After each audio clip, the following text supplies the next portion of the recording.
este curso y seguir aprendiendo. Perfecto. ¿Quién más se anima a presentarse? Nos faltan algunos compañeros más. Luis Eduardo, ¿qué tal? Buenas noches. Hola Santiago, ¿qué tal? ¿Cómo están? Disculpa, entré un poco tarde, ¿no? Mientras cargaba mi computadora, así Ujú. que ahora felizmente ya estoy aquí. Bueno, yo mucha experiencia con el teatro no tengo más que ser aficionado. Estudié, ¿perdón? No, parece que se filtró un audio por ahí. Ah, sí. Apagamos nuestros audios, sí. Estudié el programa de dramaturgia de Arangua en el año 2014. Ya, Escribí algunas cositas que se montaron en microteatro de Barranco y por ahí una obra infantil que se montó en el Teatro del Olivar. ya. Pero luego como que después de la pandemia, como consecuencia de la pandemia tuve demasiados problemas familiares y económicos y me alejé del tema.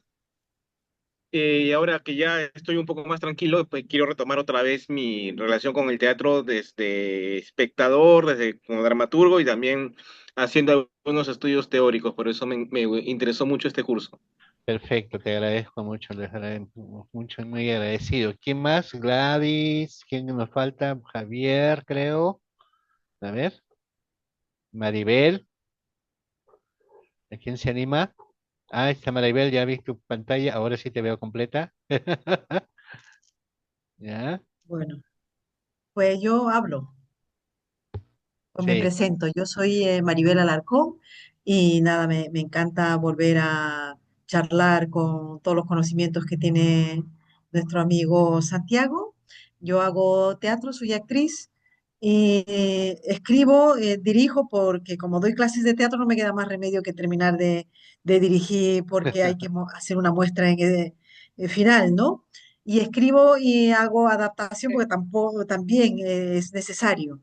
Pero básicamente a mí me gusta la actuación y la producción y seguir investigando me encanta y nada, pues es importante la semiótica, la semiología teatral y entonces pues estoy encantada. Así que Perfecto. saludo a todos. Muchas gracias. Muchas gracias. Pero nos falta eh, Javier, me parece, y Gladys.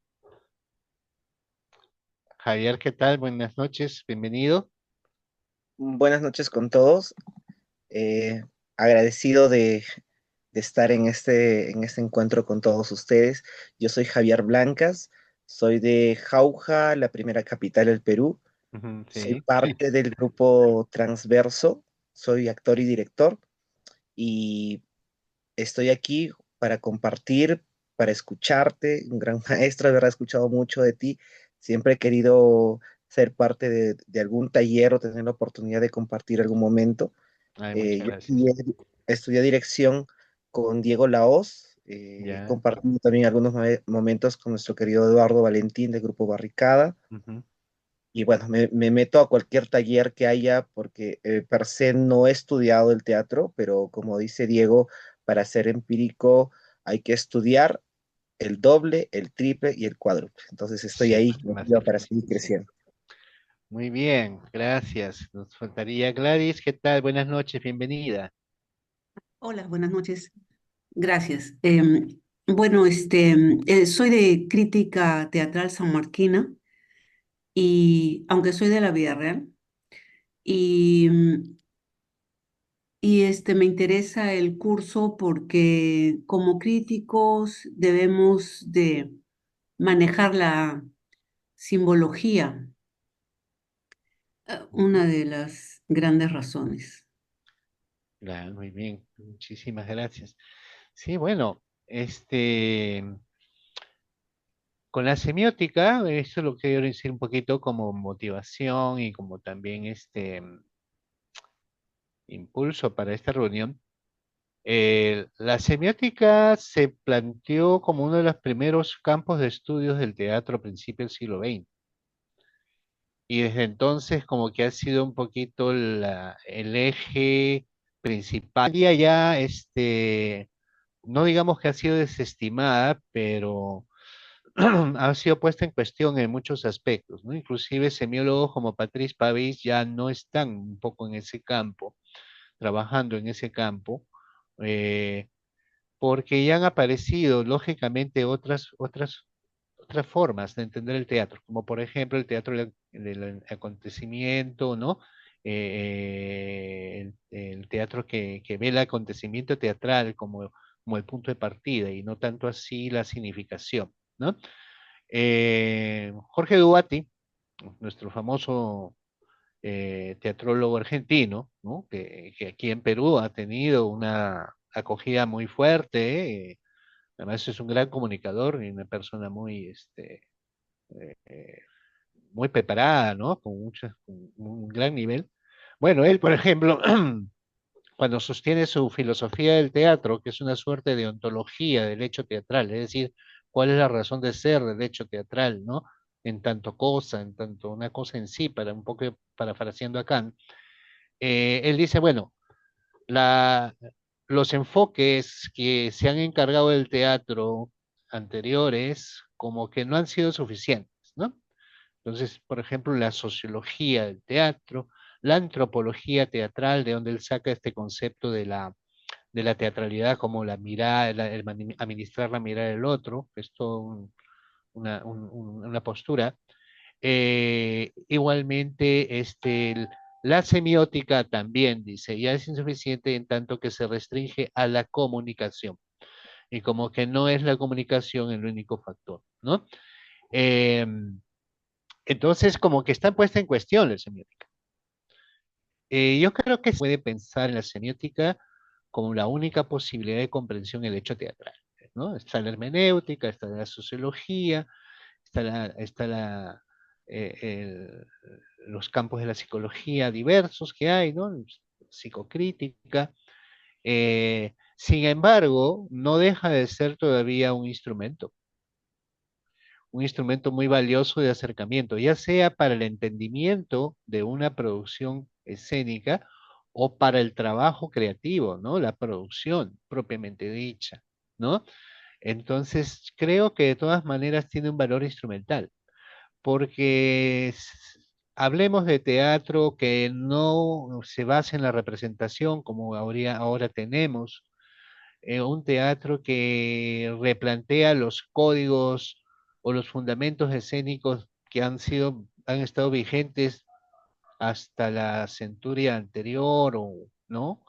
Pero que siguen de alguna manera estando ahí, o un teatro que replantee muchos aspectos del, eh, cánones teatrales que estaban vigentes. Aún así, ese teatro implica ya una producción de sentido, porque la producción de sentido, la significación, puede ser voluntaria o incluso involuntaria. O sea, nosotros producimos sentido, queramos comunicarnos o no. Entonces, estamos inmersos en un mar de signos, más allá de cualquier poética teatral que nosotros quisiéramos abarcar, ¿no? Héctor, buenas noches, bienvenido.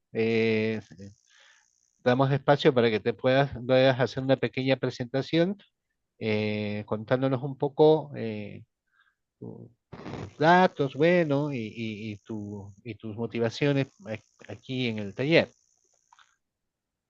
Buenas noches con todos y perdón la tardanza. Justo he salido de un taller, pero ya no se va a repetir. Ya tengo reservada la hora de los martes y jueves de lo que queda del curso. Yo soy ingeniero civil, pero el teatro me encanta desde hace 18 años. Empecé actuando, luego dirigiendo y ahora escribo también obras de teatro. Ujú. Por otro lado, el estructuralismo me empezó a interesar hace unos años y ahora tengo por costumbre hacer un análisis sintáctico semiótico de las obras que dirijo, hago los esquemas narrativos Atancial y de Greimas, ¿no es cierto? Y Sí, de eso es Bajas. verdad. Y cuando me enteré de este curso, me interesó mucho el tema. Y bueno, muchas gracias y perdón la tardanza una vez más. Ya, no te preocupes, no, no hay ningún problema. Bueno, yo les he compartido un Canva, lo van a tener, este Canva lo vamos a tener en Drive, que les voy a dar yo el link, el Drive, ¿de acuerdo? Eh, Y también vamos a manejarnos con, bueno, tenemos correos comunes, tenemos el WhatsApp, de todas maneras, todos los materiales van a estar ahí, ¿no? Bueno, ¿cuáles son los objetivos que nos hemos propuesto con este taller? Fundamentalmente, ahí está, déjenme, ya. En primer lugar, buscamos comprender los principios generales de la semiótica teatral. O sea, la semiótica teatral tiene diversas manifestaciones, diversos enfoques, pero hay ciertos aspectos generales que las unifican y que son los principios fundamentales que nosotros vamos a trabajar, ¿no es cierto? También es importante identificar quiénes son los mentores más importantes, los más destacados de la semiótica del teatral. Nos vamos a remitir al Círculo Lingüístico de Praga en los años 20, 30. Desde ahí viene, la semiótica no es tan nueva como se pueda pensar, ¿no? Sino que tuvo su auge en los años 70 y por eso quizás fue más visible para nosotros desde esa época, ¿no? Y luego ver un poquito la importancia, realmente si es pertinente todavía hablar de la semiótica teatral, dada los cambios y transformaciones que viene teniendo el teatro contemporáneo en los últimos años, sobre todo fuera, ¿no? Sobre todo a partir de experiencias pues como el postdramático o las líneas del trabajo performativo, ¿no? Que están siendo estudiados por Diana Taylor, Erika Fick-Delichte, que también tiene su texto de semiótica aparte, y tantos otros, o Lehmann, ¿no? Con su ya conocido libro de teatro postdramático, aunque inclusive es un libro que ya tiene más de 20 años, ya no es tan novedoso que digamos, ¿no? Bien, indudablemente no hay ningún problema para que puedan participar, ¿ya? Bien, bien, vamos a ver, lo primero que nosotros debemos entender es que la semiótica en general, no hablo de la semiótica teatral específicamente, tiene una gran deuda con la lingüística, como vamos a ver. Pero ¿por qué hablar de semiótica en el teatro? Porque el teatro fundamentalmente es una experiencia artística dentro de un campo cultural que de por sí ya tiene un gran bagaje, una gran cantidad de signos, ¿no? Eh, la cultura en sí misma es un gran signo en toda sociedad. Por lo tanto, el teatro, si está inserto en ella, también constituye parte de ese signo, ¿no? Global y complejo. Roland Barthes decía que si uno le quitaba, por ejemplo, la parte literal, verbal, al teatro, quedaba un espesor de signos, ¿no? Quiere decir que el teatro no podía limitarse solamente al aspecto lingüístico. O Corbin, por ejemplo, señala que el teatro es un laberinto de signos y lo que tiene que hacer el espectador es saber conducirse y encontrar el hilo conductor que lo lleve a reconstruir la significación que tiene esa obra de teatro, ¿no? Entonces, ese es un poquito por ahí. Por lo tanto, el teatro es, por su naturaleza, es pluridimensional. Tiene lenguajes artísticos de distintas naturalezas, ¿no?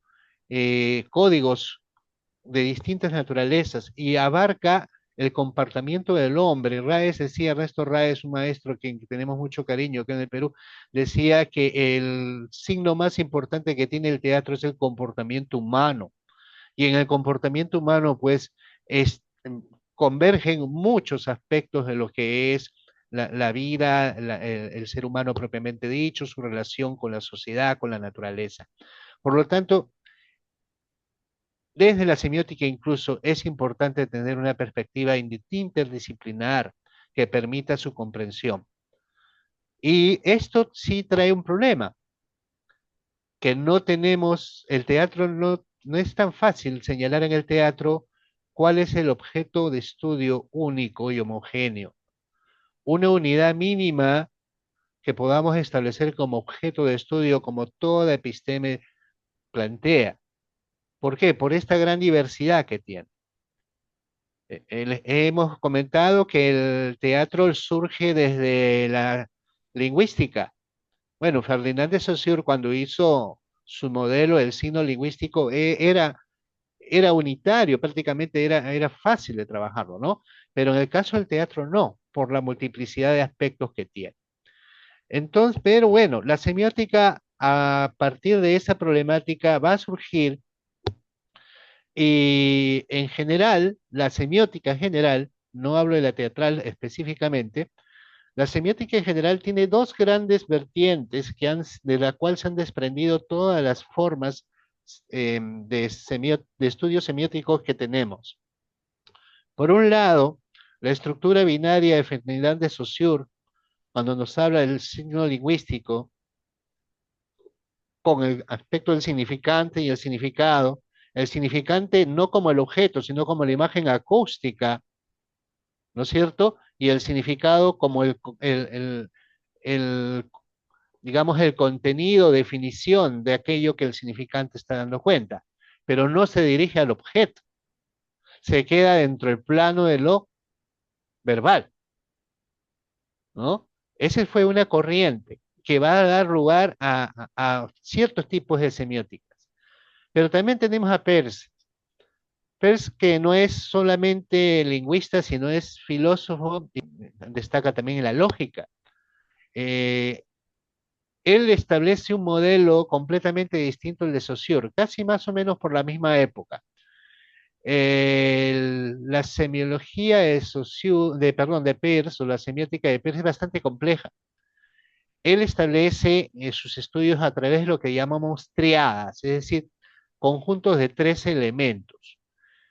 Es bastante complejo, solamente he traído un aspecto de él que es el que más se trabaja, que es cuál es su concepto del signo. A diferencia de Saussure, que es binario y no sale del campo de la propia lengua, Peirce considera al objeto del cual se hace referencia, cosa que no hace Saussure. Peirce trabaja con la idea del objeto, el signo representamen, que es aquello que va a suplir al objeto del cual hace referencia el objeto, ¿no? De quién hace referencia, y el interpretante, que no es otra cosa la imagen mental que se crea el observador del signo sobre el objeto. Este hecho es muy importante porque estamos hablando que Peirce está tomando en cuenta de alguna manera la recepción, es decir, cómo yo a través de el signo, o sea, el representamen, cómo yo a través de ese signo puedo tener una idea del objeto. Y eso viene a ser el interpretante. Entonces, esta semiótica de Peirce es mucho más completa, digamos, y se aleja un poquito de lo que es el plano de la lingüística, que es la matriz desde la cual ha surgido la semiótica en general. Hay que recordar que Saussure, cuando hablaba del signo lingüístico, decía que pueden existir otros signos que no son verbales y que formaría, él hablaba futuro, estamos hablando de hace más de 100 años del curso de lingüística general. Él hablaba de una posible ciencia de psicología social o semiología que estudie aquellos otros signos que no son los lingüísticos propiamente dicho. Se auguró de alguna manera lo que va a ser el campo de la semiótica. Entonces, estos dos grandes pilares son los de los cuales se van a desprender varias corrientes semiológicas posteriormente, ¿no? La de Peirce entonces tiene la particularidad de que incluye el objeto, o sea, incluye la realidad concreta, material, y brinda una visión global del fenómeno cínico a través del interpretante, porque el interpretante tiene un concepto de lo que el signo le está brindando. Y por lo tanto, ya abre el camino a poder entender fenómenos sensoriales, no se queda solamente en el plano formal de la lengua. Esto es muy importante, por ejemplo, para el teatro, porque en el teatro justamente es un tipo de arte en donde aquello que se representa se materializa con la presencia del actor y con los otros elementos que tenemos en el escenario. Entonces, encaja muy bien con lo que, de alguna manera, con lo que Peirce está sosteniendo. Bien, entonces, producto de estas dos grandes líneas o de estos grandes campos que abre Saussure con su significante y significado y Peirce con esta triada, ¿no? nosotros vamos a tener que se desprenden tres tipos de semiótica. Estoy hablando de semiótica general todavía, no necesariamente la teatral, ¿no? La primera es una semiótica de la comunicación, que es la que va a entender que el proceso de significación está vinculado a un proceso comunicativo, donde hay emisores, receptores, mensajes, canal, en fin, todo lo que ya conocemos por el lado de Jacobson. Entonces, se trata fundamentalmente del acto de intercambiar comunicación, ¿no? Y se trata de la información propiamente dicha. Se queda en ese plano, por lo tanto se queda en el plano verbal, aunque por ahí toca todavía, ya empieza a tocar aspectos no verbales, pero no los asume sino dentro de este marco del sistema comunicativo que estamos señalando. Entonces ahí estamos a Wissens y otros que trabajan en ese sentido.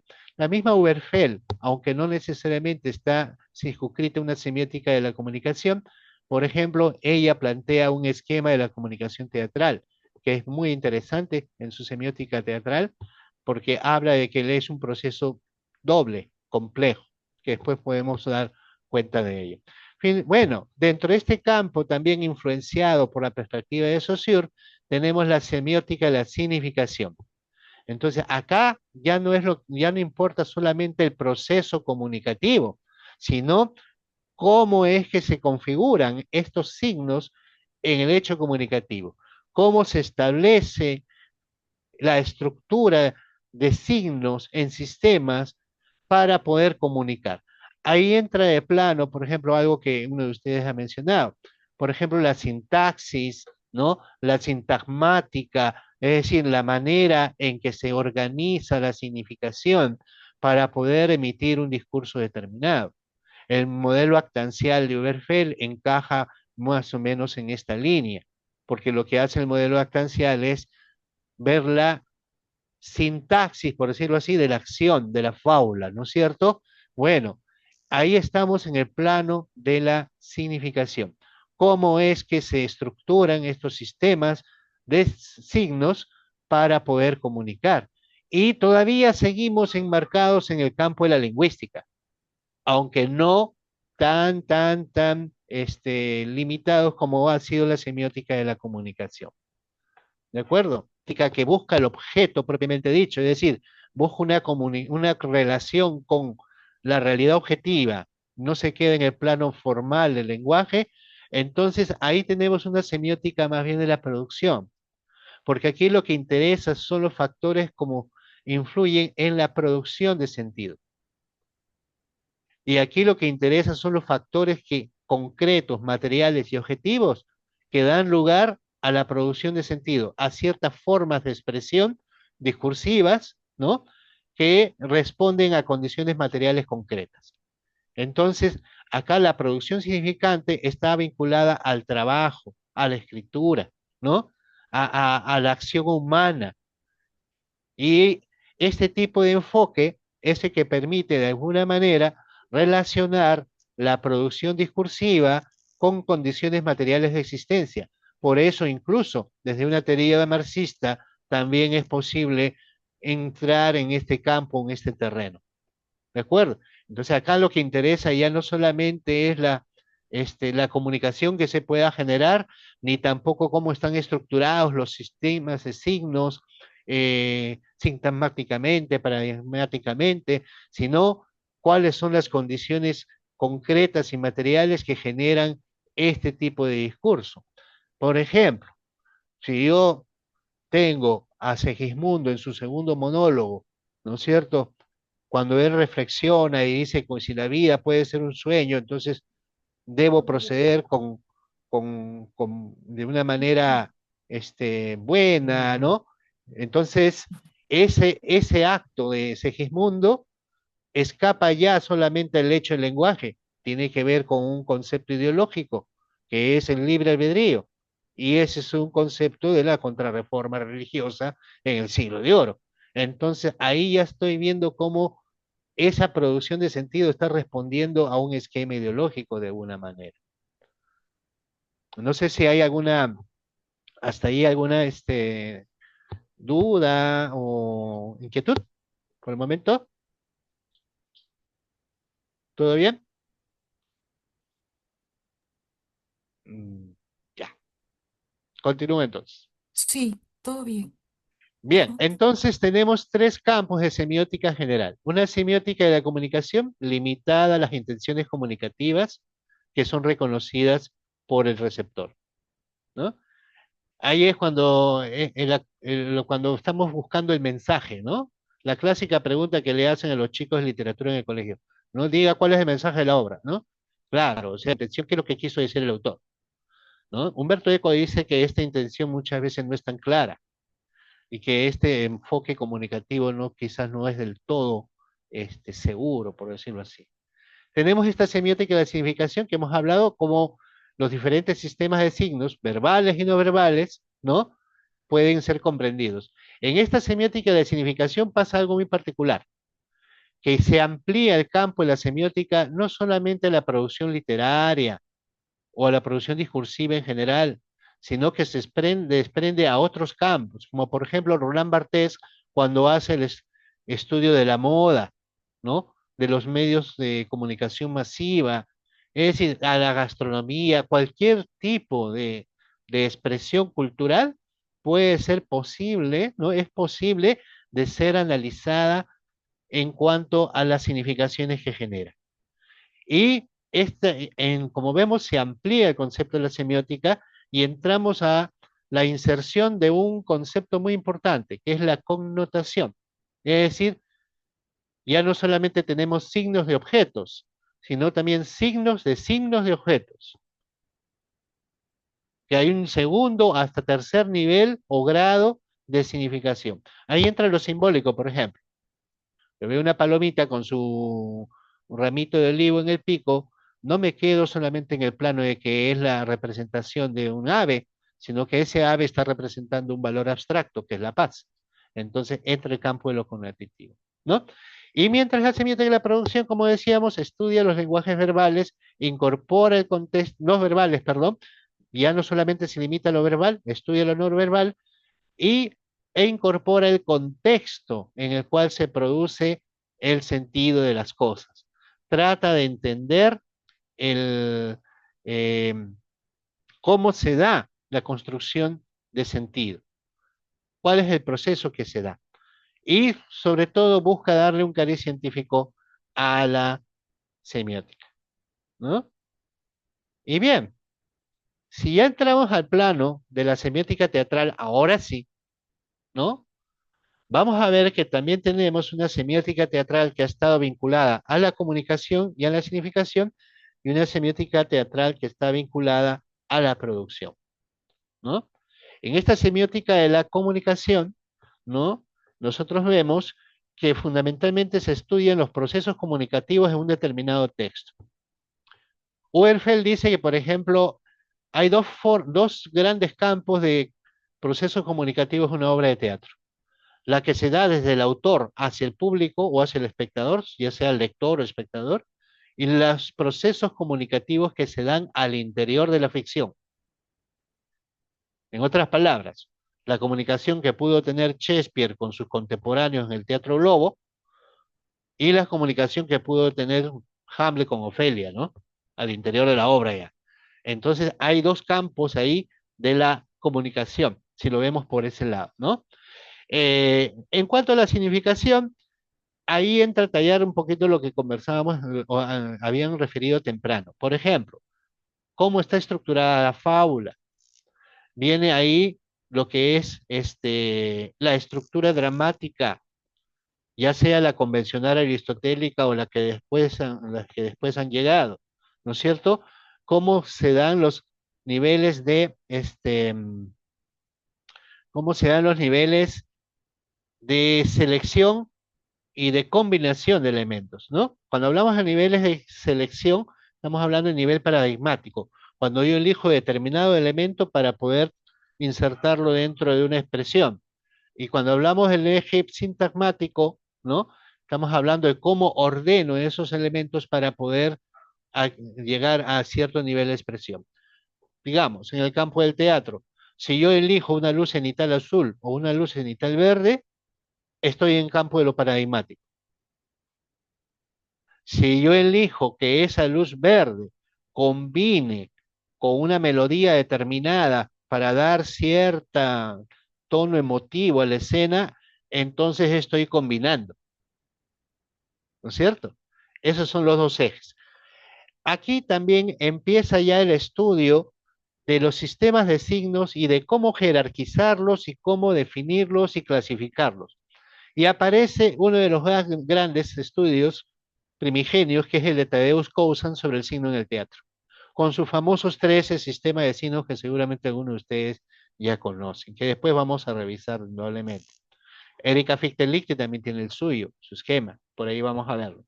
Entonces, esa es la semiótica de la significación. Y llegamos a la de la producción, donde aquí lo que importa es la situación semiótica que converge en un rasgo específico del teatro, la escena y el público. Cómo se da el proceso de sentido en esa relación entre espectador y actor. Esto está más cercano a la famosa teoría del acontecimiento. Es decir, aquí ya entra a un campo que tiene mucho que ver con lo que llamamos la pragmática, ¿no? La pragmática tiene que ver con las condiciones concretas en que se da el proceso de comunicación. Entonces, el teatro tiene mucho de pragmática. Es una dimensión muy importante de la semiótica. En este caso es la relación, cómo se establece la significación en una situación teatral concreta. Por ejemplo, el, el teatro que se daba en los corrales de comedias, cuáles son las convenciones teatrales que allí existían, cuáles eran las limitaciones que podía tener un actor, cómo se relacionaban con el público. Era muy distinta por ejemplo, al teatro de Epidauro en los tiempos de Grecia, ¿no? Completamente distinta. Es lo que Dubate llama un poco el teatro de los muertos, esa teatralidad o convenciones teatrales que ya solamente tenemos por registro histórico, pero no podemos reproducirla. Pero en el modo contemporáneo sí, no es lo mismo el teatro de sala que un teatro circular en la calle, un teatro de una comunidad, en fin, esas condiciones concretas tienen que ver en el proceso de significación, produce el hecho teatral, ¿no? Bien. Este es un derrotero de la semiótica teatral. Hasta aquí voy a parar un poquito hasta acá para ver un poco, ver Peirce que habíamos hablado. Peirce habla, ¿no? Hemos visto triada, ¿no? Y Peirce establece una triada bien particular que voy a manifestar acá y vamos a hacer para hacer un poquito de trabajo práctico también, lo voy a usar una pizarrita. Yo quería hacer una pregunta. Sí, Gladys, sí, te escucho. Em, Cuando habla sobre la producción, Ujú, dice que está más cerca de la teoría del acontecimiento, pero cuando nos da como una especie de ejemplo, nos dice que son las condiciones concretas del teatro, que por ejemplo en Grecia eran ovaladas o en un cerro, lo escuchaban en un cerro, etcétera. ujú. Y pero entonces un acontecimiento vendría a ser como por ejemplo Bagua, ¿no? Los acontecimientos de Bagua, algo Ya, inaudito, algo fuera de lo histórico, de lo común, pero lo concreto vendría a ser algo que uno hasta lo puede agarrar, ¿no? ya, vamos a precisarlo en el concepto de acontecimiento, ¿no? En un sentido lato, el acontecimiento, bueno, es cualquier hecho que pueda suceder al margen de estar en un contexto teatral. Las teorías contemporáneas del teatro lo que tratan de entender ahora es que no importa tanto la representación propiamente dicha, sino la situación que se presenta entre el acto de estar en escena, ¿no? Con el espectador, ¿de acuerdo? Esa relación, ¿no? Eso hoy día está siendo, ha sido muy estudiado y está, digamos, eh, complejizado, ¿no? Hay toda una teoría sobre el teatro como acontecimiento. Un poquito ahí tiene que ver este concepto de convivio de que habla Dubati, ¿no? Pero va más allá todavía, ¿no?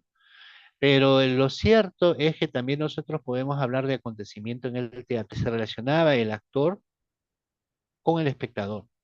Por ejemplo, en la comedia griega antigua existía la parábasis. ¿Qué era la parábasis?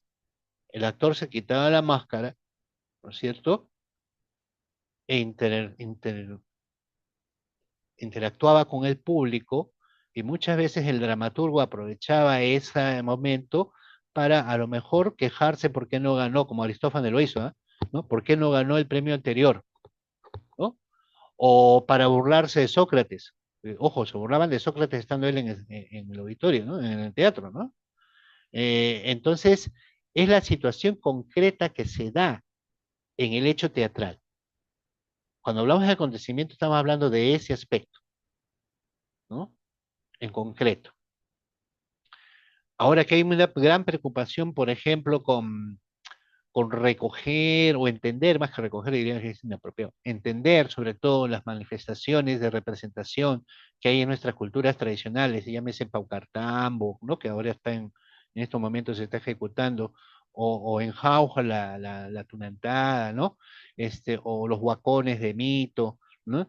Este, en ese tipo de situaciones que tiene mucho de teatralidad, lo que importa es la relación con el otro, con el que está. Uno no es 100% espectador, también es partícipe de alguna manera. ¿De acuerdo? Entonces, el acontecimiento de representación que se da en ese caso en particular ya tiene visos diferentes al que se da en otro lado. De ahí que viene, por ejemplo, desde Artaud en adelante, esta intención de querer restituir o reconstruir esa relación ritual que tuvo el teatro en sus orígenes, ¿no? Entonces, el acontecimiento un poco entendido por ese lado. La teoría de las tendencias a entender el teatro como acontecimiento ahora son más complejas, incluso muy diferente de lo que estoy hablando incluso ahora. Pero sí, yo creo que hay por lo menos una cercanía en entender el teatro no solamente como la representación de una fábula, de una historia ficticia, sino de la interrelación que se da en un espacio determinado donde se han puesto de acuerdo algunos que están en situación de representación y otros que se han puesto de acuerdo a estar como observadores, ¿no es cierto? Y entonces se da una situación completamente diferente, ¿no? Entonces, cuando hablamos de acontecimiento, lo hablamos en ese sentido. O sea, no tanto como hechos particulares, como puede ser el baguazo, ¿no? Lo que sí puede pasar es que ese acontecimiento sea representado, ¿no? Y entonces ya es decir, lo que pasó ahí, el suceso que está al margen de lo teatral, que haya sido llevado al plano escénico. Bien, no sé si Gladys, si eso más o menos responde a la inquietud que tenías. Perfecto, gracias. Ujú. Ahora, yo les he hablado de esta triada de Peirce, ¿no? Voy a abrir una pizarrita para poder trabajar. Peirce tiene varias triadas, pero eh, una de ellas es esta que hemos mostrado y que hemos visto que nosotros que tiene al objeto, ¿no? Tiene al representamen, ¿no? Y tiene eh, ya, ahí está. Tiene un poquito lenta la máquina, ahí está. Acá estaba el representamen, ¿no es cierto? Que viene a ser el signo, propiamente dicho.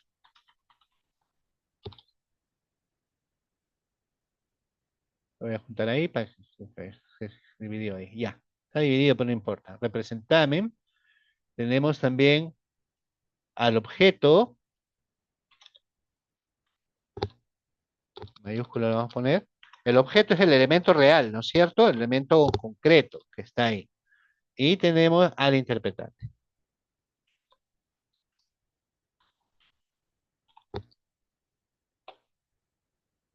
Perdón. Ya. En la semiótica teatral se ha asumido un poquito lo siguiente. Peirce muestra que hay una relación entre estos dos, entre el objeto y el representante. ¿De acuerdo? Hay una relación. Dependiendo de cómo se da esa relación, voy a tratar de hacer una línea para acá. A ver, déjenme ver. Bueno, no puedo. Ya, no importa. Hay una relación entre representamen, o sea, el signo y el objeto. Dependiendo de esa relación, es que nosotros vamos a hablar de un tipo de signo, ¿no? Cuando la relación entre el representamen, o sea, el signo, y el objeto, estamos hablando de ícono o icono, ¿no? Que es una relación de semejanza. ¿Estamos ahí? Pero ¿qué pasa? Por ejemplo, si yo veo cenizas en un lugar, lo más probable es que diga aquí hubo fuego, ¿no es cierto? Entonces ahí lo que yo tengo es un indicio, es otro tipo de signo que se va a dar no por semejanza, sino por contigüidad o, de alguna manera, por una relación, digamos, existencial, en el sentido, no existencial en el campo filosófico, sino existencial en tanto que para que exista el indicio, tiene que haber existido el objeto.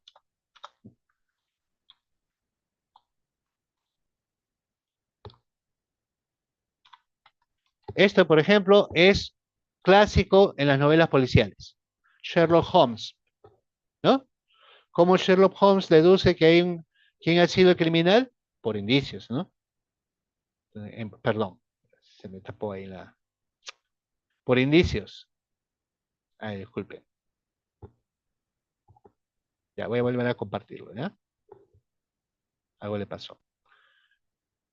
Entonces, lo hace por indicios, fundamentalmente, ¿no es cierto?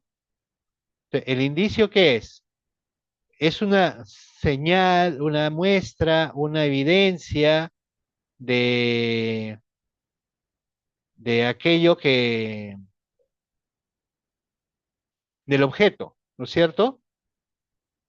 O sea, si, si veo a una persona que está sudando demasiado, ¿no? Y está agitada, lo más probable es que esa persona haya corrido demasiado, ¿no?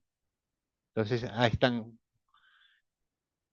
Perfecto, no se preocupen, pueden seguir ahí. Y el otro tipo de signo que nosotros tenemos,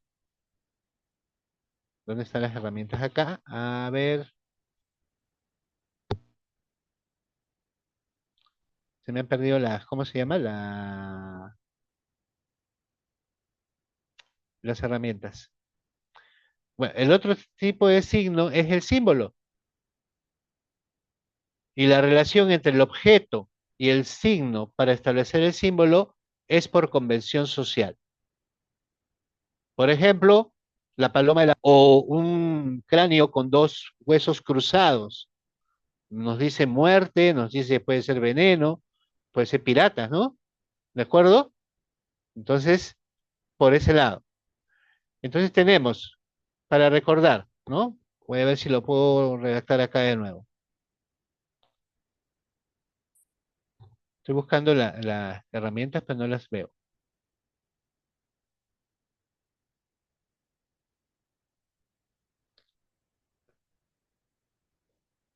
No sé qué ha pasado. Ya.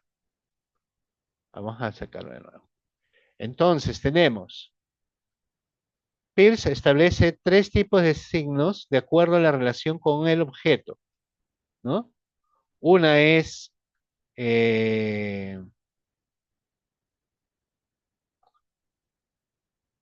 el icono, es acá la tenemos. El icono, fundamentalmente por semejanza, el indicio por contigüidad y el símbolo por convención.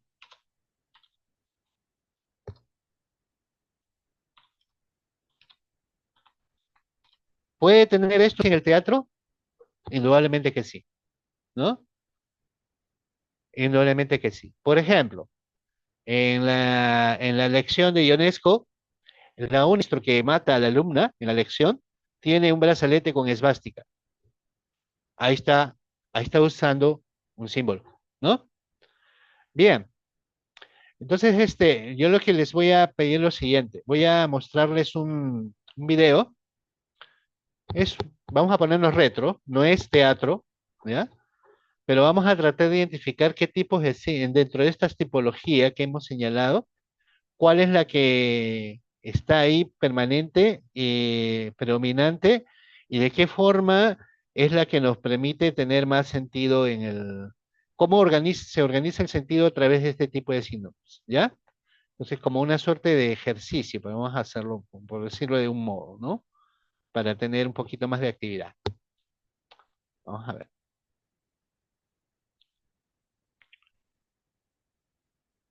Voy cerrando unas cosas y ya.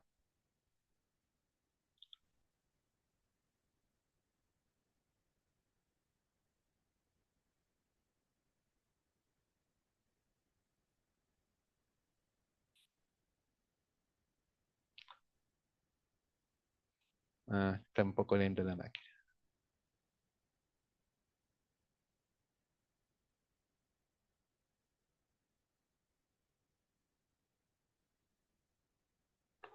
A lo mejor de acá. Ya.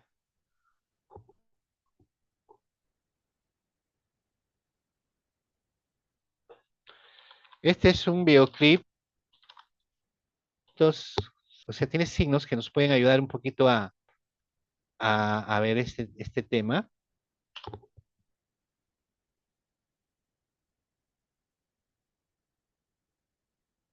Si está muy lenta la máquina, y ahí sí se los paso para que puedan trabajar.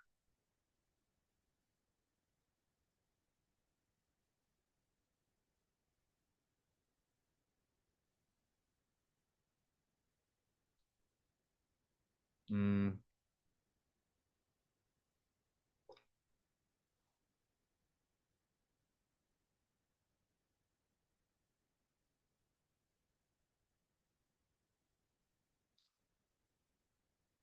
Me parece un poquito lento, disculpen ustedes la demora.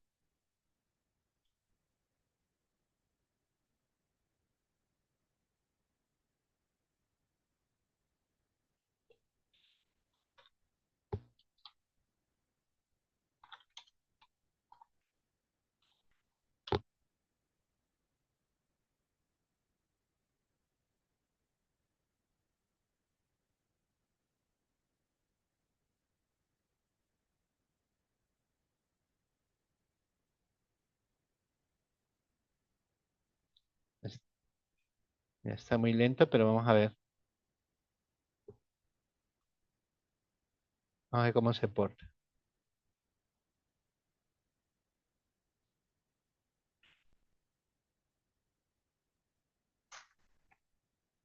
Será publicidad, no se preocupe.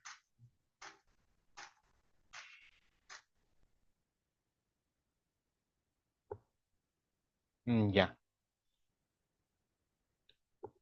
ahora sí, discúlpenme.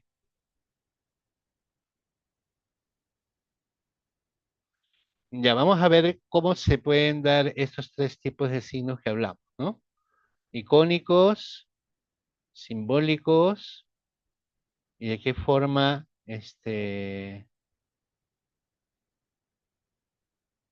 van a funcionar. Cómo es que se organizan en la expresión.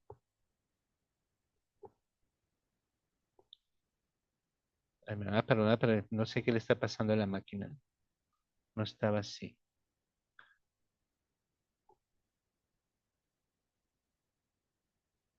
Ya,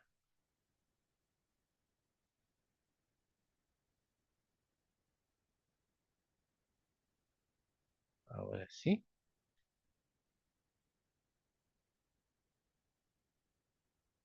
Nos vamos a poner un poco retros, ¿ah?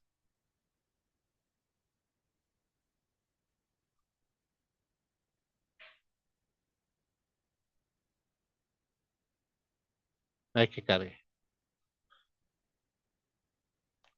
Es fundamentalmente visual. Bueno, ustedes saben que los videoclips eran fundamentalmente, aparte de la música, eran visuales. La conexión parece que está un poco mal. No sé qué ha pasado. No estaba sin conexión.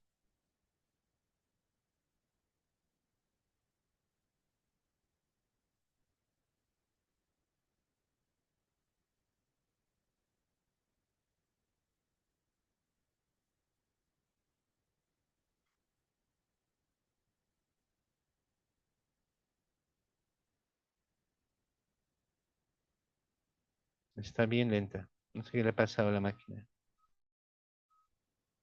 Es la que prayer de Madonna, pero vamos a ver cómo funciona. Ahí está, ¿no? Analicemos las imágenes, ¿no? Está un poco lento.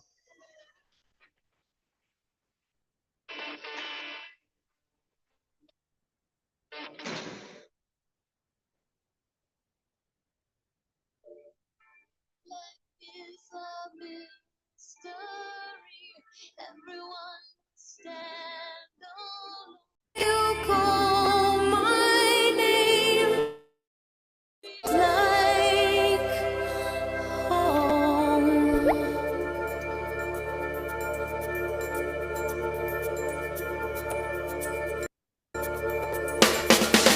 When you call my name, it's like a little prayer. I'm down on my knees. I wanna take you there in the midnight hour.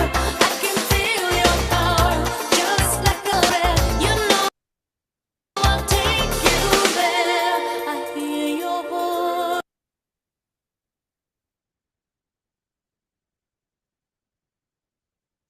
Está pésima la transmisión. Voy a cerrar unas aplicaciones. ¿Ya?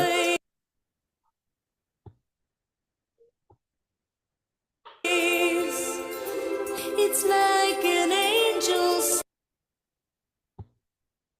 sighing. I have no choice. I hear your voice. Feels like flying. I close my eyes. Oh God, I think I'm A ver, mil disculpas, sinceramente. Ya. Voy a tratar de cerrar algunas cosas. No, no se ha podido ver. A ver, voy a dejar de compartir y voy a apagar algunas cositas que tengo, a lo mejor es porque están otras aplicaciones abiertas, ¿ya?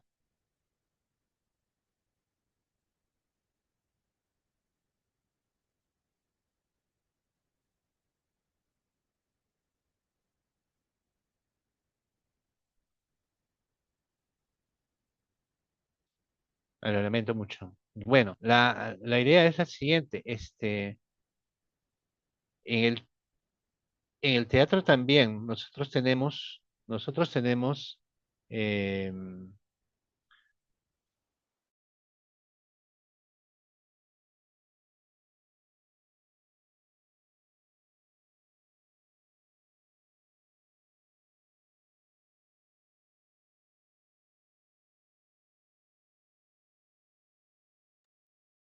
Yo no le escucho, disculpe.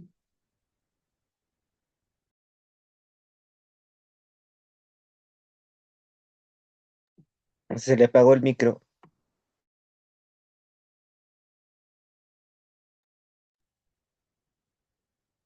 Está ya, silenciado. ahora sí, ¿no? Ahora sí. Ahora sí. Ya, perfecto. Lo que decía es que estos tres tipos de signos, bueno, yo lo quería mostrar en este videoclip, lo tienen he puesto el link en el Canva, en el acceso a Canva lo van a poder ver. Pero la idea es que, por ejemplo, esta triada la ha trabajado, por ejemplo, Fernando de Toro, que es un semiólogo más o menos de los años 80, que trata de entender, por ejemplo, cómo se organiza el sentido de una obra a partir de ahí, porque nosotros podemos ver, por ejemplo, los elementos indiciales sirven mucho para lo que es el descubrimiento de cosas, ¿no? El descubrimiento de alguna realidad, de algo que está oculto, una situación oculta. Lo simbólico indudablemente tiene un valor por sí mismo, ya lo sabemos, ¿no? El público reconoce ciertos símbolos indudablemente sabe a qué están asociados. Y bueno, la parte icónica que es natural del teatro, todo lo que está en la escena resulta icónico, es decir, es imagen de algo. Una silla es imagen de una silla, aunque sea una silla verdadera, ¿no? Se representa a sí misma, pero también representa una silla dentro del escenario, ¿no? Eh, por ese lado.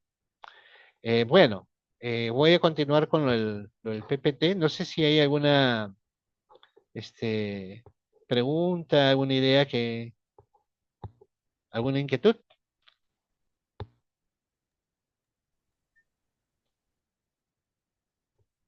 ¿Ninguna? Déjeme. Sí, sí, Sí, yo quisiera hacer una pregunta. sí, sí, Héctor, sí. Ya, estoy pensando en que en una obra pues, vemos gente vestida de color blanco. Ya, entonces propongo que, no sé qué les parece a los demás, que esto sería un indicio, un signo de tipo indicio, ¿no? Donde el representamen sería el color blanco en sí, de dónde esté puesto esto, ¿no? Si es en la cultura occidental, podría ser la pureza, pero si es que son unos japoneses, sería el luto, ¿no es cierto? Que ellos usan el luto, el color blanco. Y el interpretante, es que justo ahí va mi pregunta, ¿cuál sería la diferencia entre el objeto y el interpretante? A ver, el objeto es la realidad en sí que tú quieres indicar. Si hablamos que el color blanco, por ejemplo, puede tener un significado dentro de una determinada cultura, estamos hablando de una convención social. Eso es un símbolo, es más bien un símbolo. O sea, por ejemplo, la vestimenta blanca puede simbolizar la pureza, ¿no? Por ejemplo, la cultura occidental es así, ¿no? Lo blanco puede estar asociado a la pureza, ¿no? Lo negro al luto, ¿no? Más bien ahí está funcionando el símbolo, más que un indicio. Indicio es algo que me da pistas de lo que ha sucedido, y eso que ha sucedido es el objeto. Por ejemplo, en Sherlock Holmes, o esta serie tenía HBO, que a mí yo la seguía bastante, que era El Mentalista, ¿no? O sea, no sé si se acuerdan de ese personaje, que siempre identificaba el crimen que había sucedido porque encontraba un anillo, encontraba una seña, algo en el difunto o alguien en el sospechoso, y entonces llegaba a descubrir el misterio. Entonces, los indicios son pistas y el indicio obliga a deducir. En cambio, el símbolo, la relación con el objeto es de carácter convencional, ¿no? Una rosa roja puede puede significar pasión, amor, ¿no? ¿No? Cuando uno deja una rosa blanca, ¿no? Es distinto. Ahí es distinto. En el caso que dices, estarías dando una simbolización. Y los símbolos son culturales, indudablemente. Y no solamente son culturales, sino que van cambiando dentro de una cultura. Por ejemplo, en la antigua Roma, la cruz era el lugar de los delincuentes, pues, porque ahí se sentenciaba y se ejecutaba delincuentes.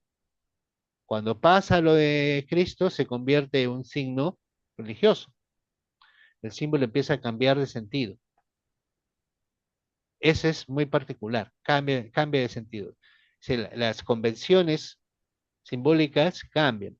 Ahora, en el campo del arte, el artista puede generar su propia, digamos, su propio repertorio simbólico. Les pongo el caso de García Lorca. En Federico García Lorca, el llanto del niño, la luna, el brillo de la luna sobre los puñales, ¿no? El sonido del río y otros elementos más son recurrentes en varias de sus obras. Estamos hablando más que de las surrealistas de las otras, la parte andaluza, ¿no? O sea, Marianita Pineda, ¿cómo se llama? Ah, Bodas de Sangre, La Casa de Bernarda, toda esa serie, ¿no? Ahí esos códigos ya están, ya la crítica ha logrado identificarlos. Y entonces ellos dicen, no, estos son los símbolos que maneja, ¿cómo se llama? Lorca, ¿no? Ya están decodificados ya.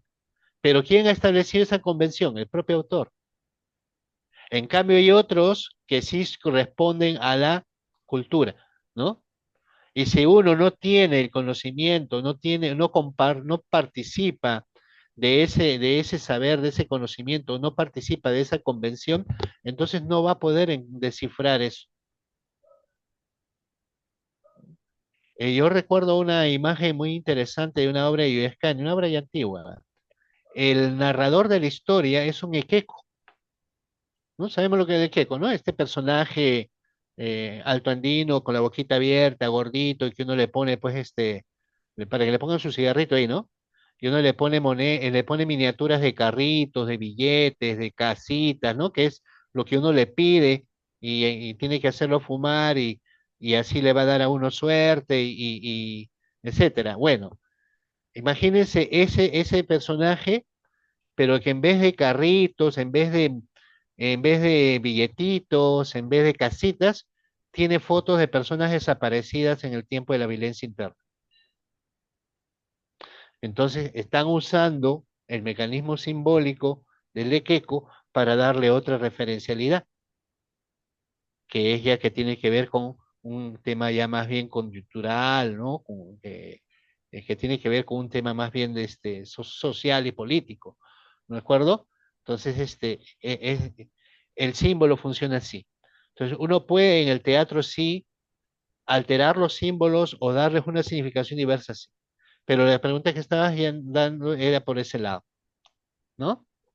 Bien, no sé si hay alguna otra pregunta para continuar con el Canva. Hola, Sí, sí, maestro. Sí, sí, permítame.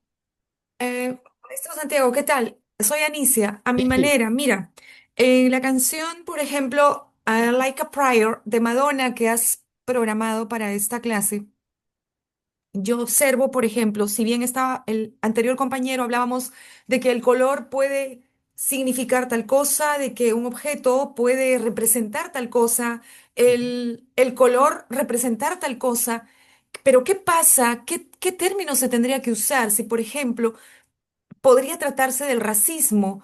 En este caso, el color blanco, que representa tal vez al color de la piel de una persona, y el negro al color de la piel de otra persona se interpreta como que lo blanco es lo puro, lo correcto, lo educado. Y es en la ok, escena de este videoclip, se observa más bien que el blanco es que el que comete la infracción. Y por una especie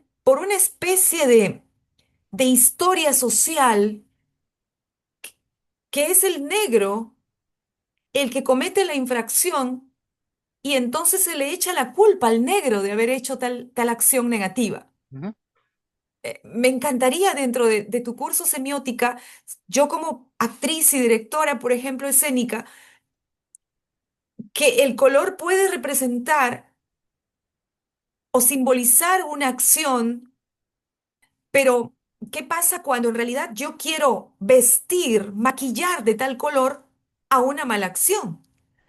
ujú, No sabría cómo decirlo, como estoy revisando el video de Madonna, Unlike a Prayer, y entonces es por ello que se me produce esta pregunta, ya que te tengo enfrente. ujú, Entonces, en conclusión, esos hombres vestidos de blanco y son blancos y hacen daño a una mujer, ujú. pero dicen como que el negro es negro y es oscuro y es todo negativo, entonces a él le echamos la culpa de tal acción. Y el Mm, blanco sigue quedando diáfano, sigue quedando puro, sigue quedando inmaculado. claro, eso es justamente lo que apunta Sí, ese videoclip, ¿no? Ahora, si ustedes se dan sí, cuenta, hay un elemento simbólico que tiene toda una historia en Estados Unidos, que es la cruz en llamas, ¿no? Que es el Ku Klux Klan.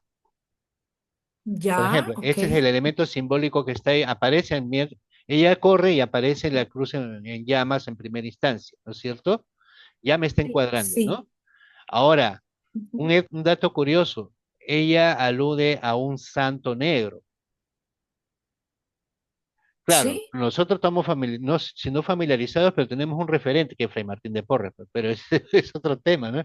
Fíjate cómo la facción o- cultural puede influenciar tanto. Pero para ella, el plantear un santo negro es justamente salirse de este esquema racial y también contraponerse, ¿no? Y si ustedes ven el Sí, desarrollo sí. del video, hay un momento importante. Ella libera al santo de la reja en que está, como va a liberar al muchacho después, cuando ella atestigue y diga que él es inocente y se abre la reja, generando un paralelo entre Ujú. el santo negro y el muchacho que ha sido acusado injustamente por su raza, ¿no? Entonces libera a los dos, Exacto. pero mantiene Ujú. también, y ahí eso generó controversia. Bueno, Madonna siempre ha sido controvertida, generó controversia porque la manera en que ella se acerca a este elemento sagrado, este elemento religioso que es este santo negro, ¿no? Es Ujú. prácticamente una forma amorosa. Sí, sí, Y, exacto. y Sí. cuando Mm. ella se hinca, tiene los estigmas de Jesús en la mano. Entonces Ah, sí, ahí vemos sí. cómo ella está jugando con ciertos símbolos para generar todo un discurso. Pero también está lo Símbolos, exacto. icónico. También está lo icónico, porque estamos hablando de gente que tiene cierto tipo racial, blanco y negro, ¿no? Estamos Ah, hablando, ok. Ya, estamos hablando de ya. elementos, Ujú. inclusive hay un elemento ahí, digamos, disonante, porque ella entra donde hay un santo, que es típico de la religión católica, pero el coro que está ahí, ¿no? Ya. Es más bien es el los coros sureños que habían, ¿no? De la población afrodescendiente iba y cantaba, ¿no? Y todo lo Varios. demás, que es otro tipo de... Tipo gospel, ¿no? Ajá, Como los el- gospel. pero el gospel no es Claro. católico, Ujú. es de otro tipo de credo, Gospel. Ujú. claro, está mezclando No, inclusive, no. está Pero hay mezclando, como que una mezclilla cristiana ajá, allí, ¿no? Claro. ajá. Ujú. Entonces, si Ajá. vamos viendo cómo Ya. ella está utilizando y tejiendo signos de distinta naturaleza, icónicos por un lado, menos iniciales, Ajá. iniciales de alguna manera, quizás por ahí hay algunos, ¿no? Que nos remiten a algunas cosas, icónicos y sobre todo Sí. simbólicos. Y en el teatro Ujú. uno puede hacer lo mismo, ¿no? Uy, Uno, claro que sí. Claro que por sí. ejemplo, Una reivindicación. claro, Mm. por ejemplo, Villa El Salvador, y me acuerdo que hoy día es Bichama, ¿no?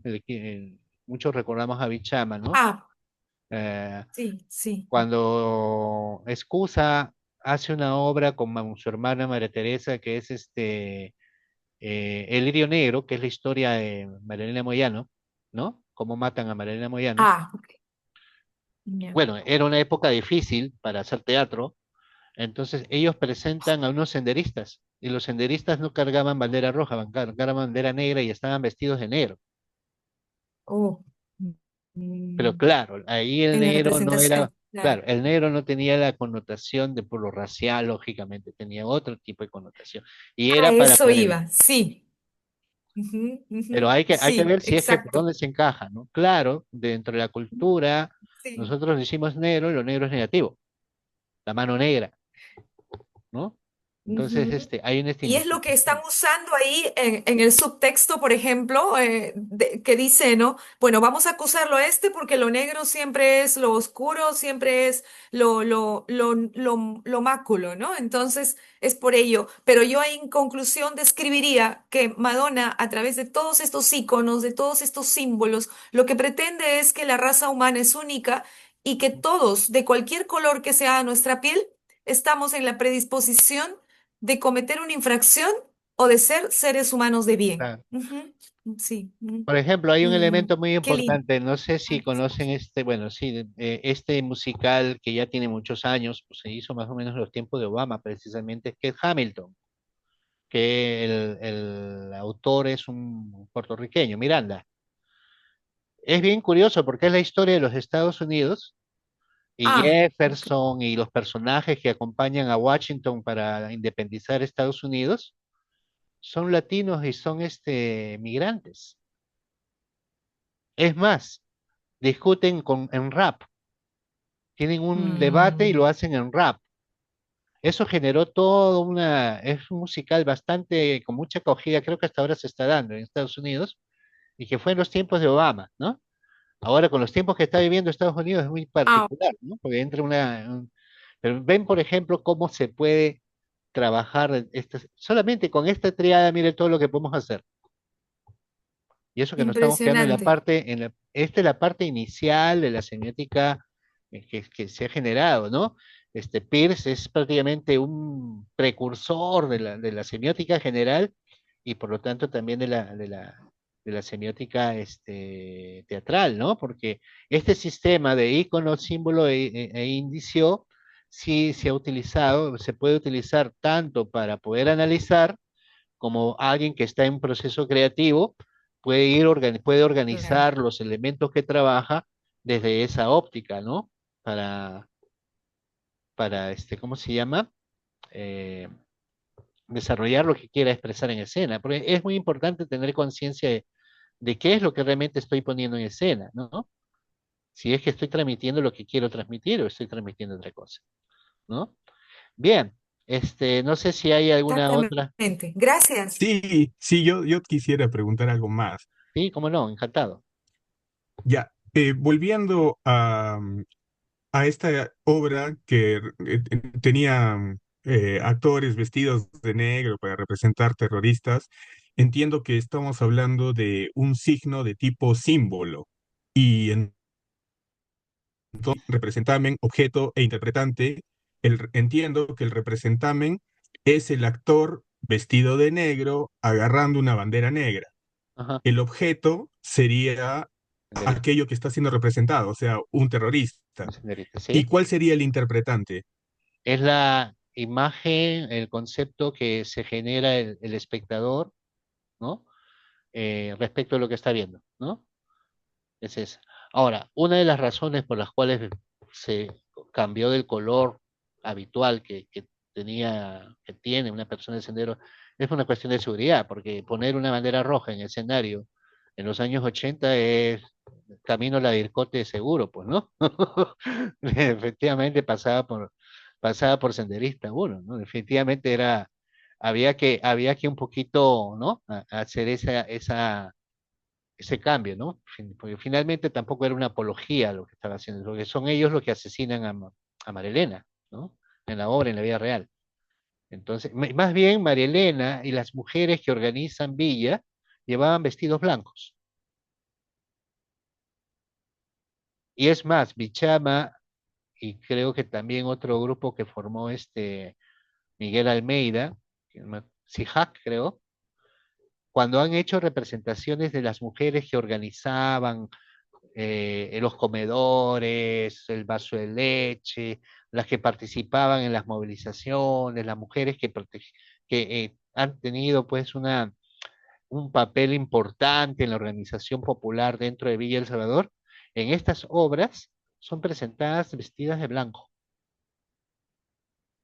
como una simbolización de pureza. O sea, hay una valoración, ¿no? Particular de lo que significan estas mujeres o han significado estas mujeres en la historia de Villa. Y entonces son vestidas de blanco.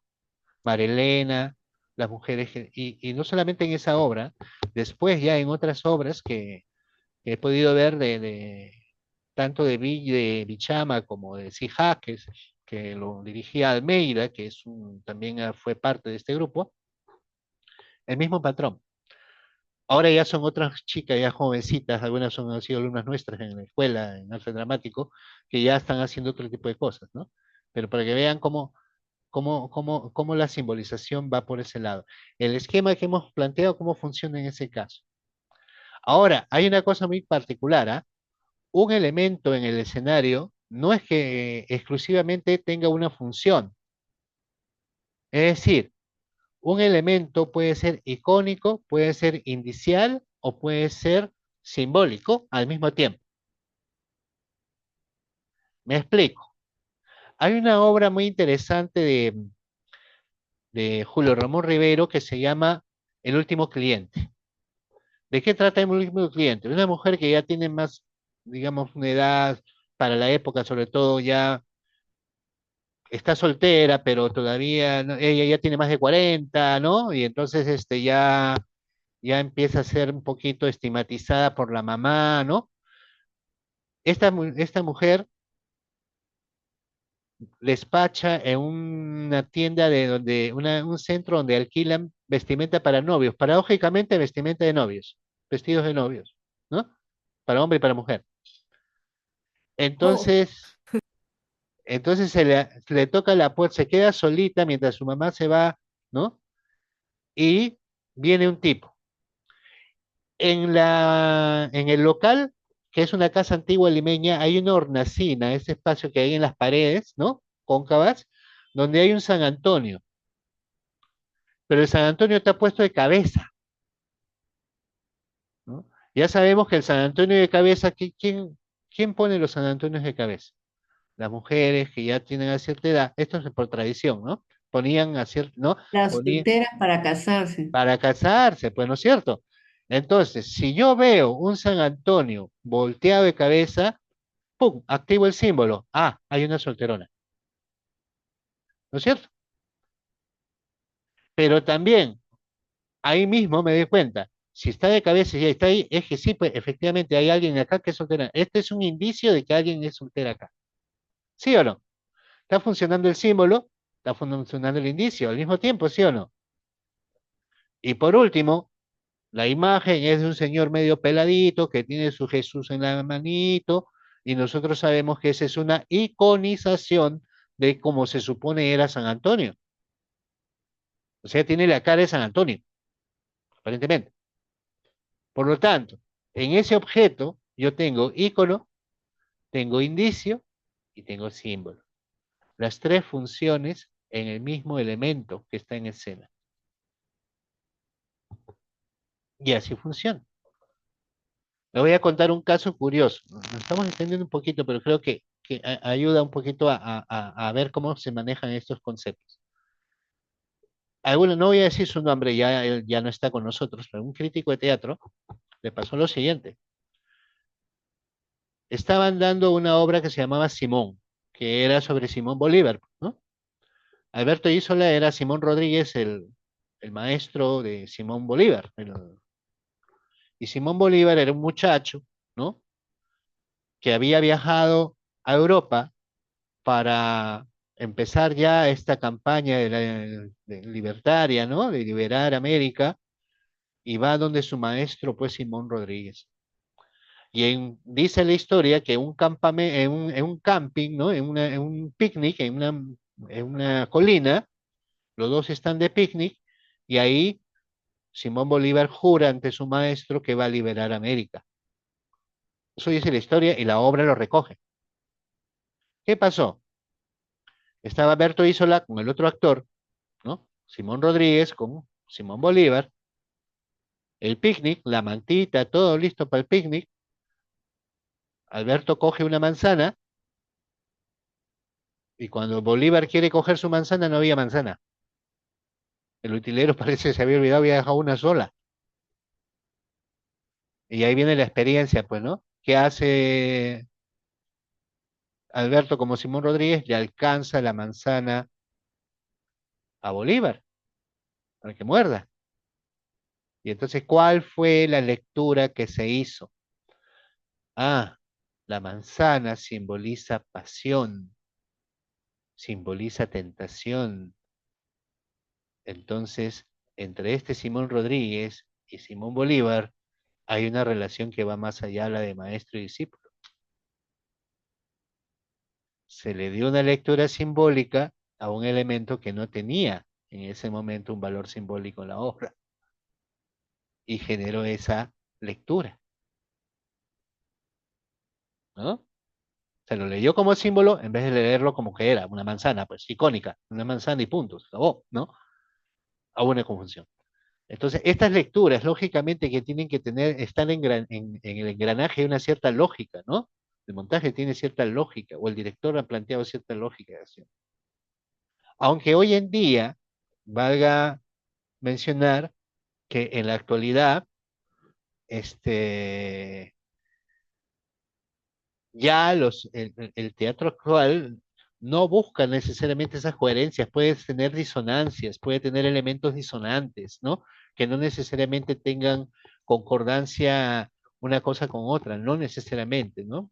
Pero yo creo que sí hay que ver cierta posibilidad de ver que aquellos elementos que estamos viendo como signos en el teatro están respondiendo a a un planteamiento, ¿no? Y si algo está fuera de eso, hay que sospechar que quizás puede ser un elemento accidental, algo que no necesariamente estaba planteado, en fin, una cosa como esa, ¿no? Santiago, Sí, Roberto Palza, en ese sí. ejemplo eh, que estás dando de la manzana, si lo llevamos a un thriller donde muchas veces las pistas del dramaturgo son positivas, pero en algunos casos son falsas o negativas. ¿Cómo sería? ¿Siempre sería un indicio? Si nos remite a algo, sí. Ok, O sea, el indicio siempre funciona por la deducción, ¿no? O sea, yo veo el indicio y deduzco el objeto, ¿no? Como a veces les hago repetir a los chicos cuando les toco ese tema, ¿no? Donde hubo fuego, cenizas quedan. Ah, ya, las cenizas son el indicio de que haya habido fuego, ¿no? Por eso tiene que existir uno para que el otro se dé. Si no, no hay. No es posible por ese lado. Ese esquema de Peirce ha sido muy utilizado, ¿no? Es bastante básico, ¿verdad? Pero sí, como ven ustedes, puede ser funcional, ¿no? Para poder ordenar los elementos que uno tiene en el escenario, ¿no? Este, cómo va armando las cosas. Bien, vamos a ver, continuamos un poquito. Tenemos unos 15 minutos.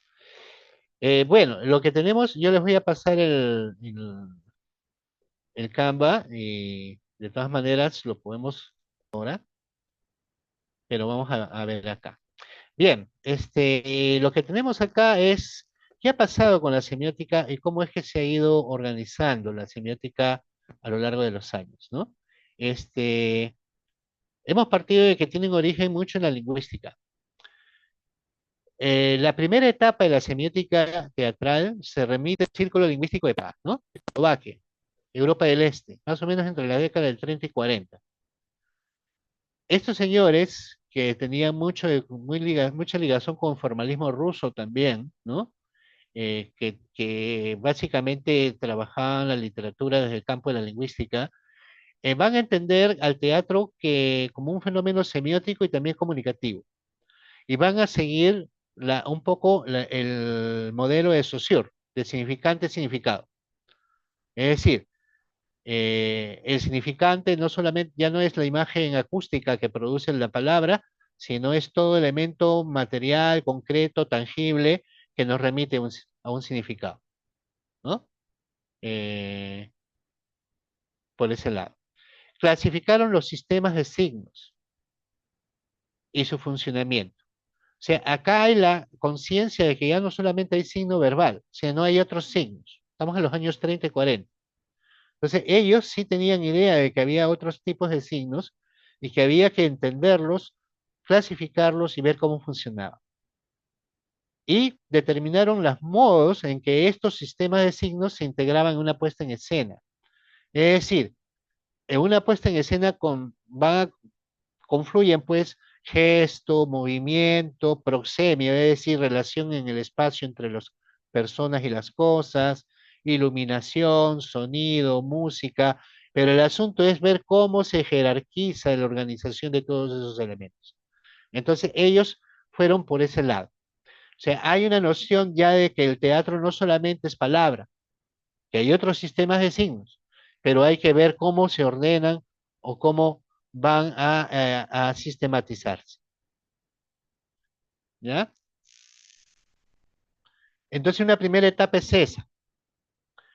Eh, y para ellos llegan a tres principios que todavía pueden estar vigentes, ¿no? Lo primero es que todo lo que está en el escenario es signo. O sea, un principio de semiotización o artificialización.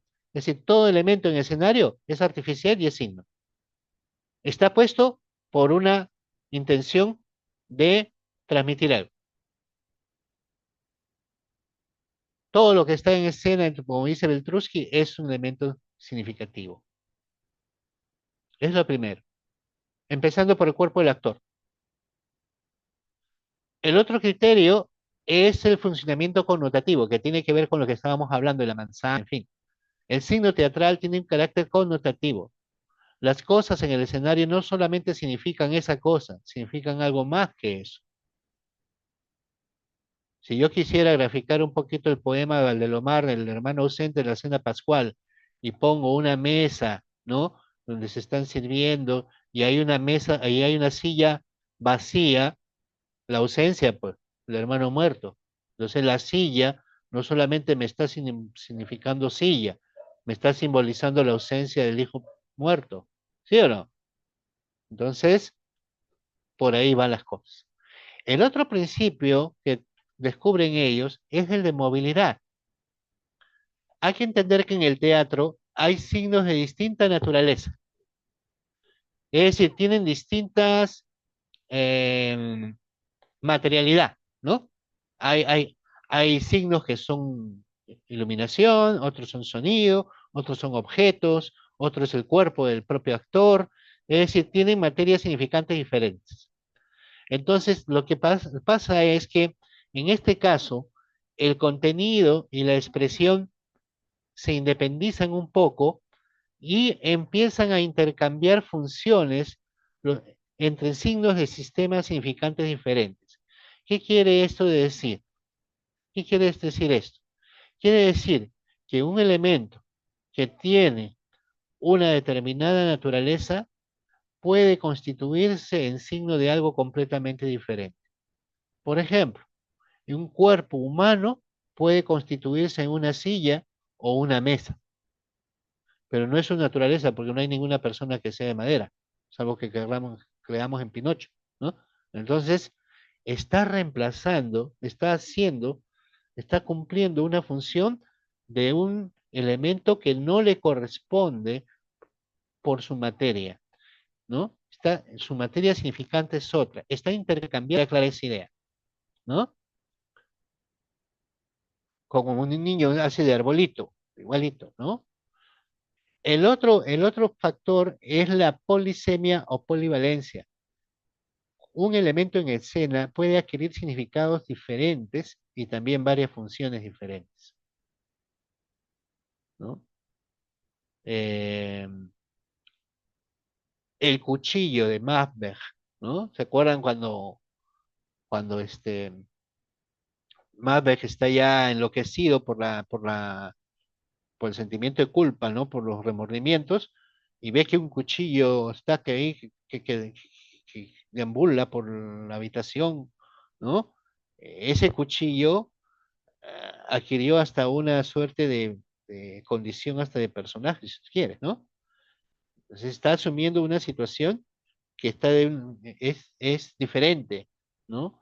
Ya no solamente es un cuchillo, está significando la venganza o está significando quizá la, la, el remordimiento de Macbeth, ¿no? El remordimiento de Macbeth, ¿no?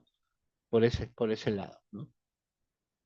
Entonces, el círculo lingüístico de Praga nos da estos tres principios: la semiotización, todo elemento es signo, el funcionamiento connotativo, un signo es signo de un objeto, o sea, hay signo de signo, este intercambio de funciones como significante, ¿no? Y la polivalencia. Y bueno, sigue pasando el tiempo y en la década de los 50 y 60, la semiótica empieza a tener la influencia del estructuralismo. Ahí aparece la semántica estructural de Greimas, aparecen todos los estudios lingüísticos también, más fuertes en el estructuralismo, y eso va a recalar en que la semiótica teatral se centre nuevamente en el texto dramático como elemento fundamental, y que la obra de teatro sea entendida fundamentalmente como un texto dramático cuya puesta en escena lo que tiene que hacer es traducir los significados de la obra. Es decir, yo no puedo alterar, no puedo ir a contracorriente, no puedo replantear los significados que me da el texto dramático. Un buen montaje es aquel que es fiel a lo que el texto dramático me está indicando. Algo que podríamos llamar como el texto centrismo, ¿no? Aquí tuvo mucha influencia el estructuralismo literario y la semántica estructural, y hay más incluido, ¿no? Entonces, esto se da entre los 50 y 60. Pero fíjense que en la escuela de Praga, el Círculo de Praga anterior, más bien tenía una apertura, ¿no? Hacia los otros sistemas verbales. Acá no. Acá se ha ido reduciendo a lo que es el texto dramático. Pero vienen los 60 y 70 y hay un nuevo momento de cambio donde ya la semiótica en general empieza a abrirse campo. Aparecen estudios que ya no tratan solamente la literatura o de los textos, sino que también tratan de entender la moda, los cómics, los más media, el cine, la televisión, la música, ¿no?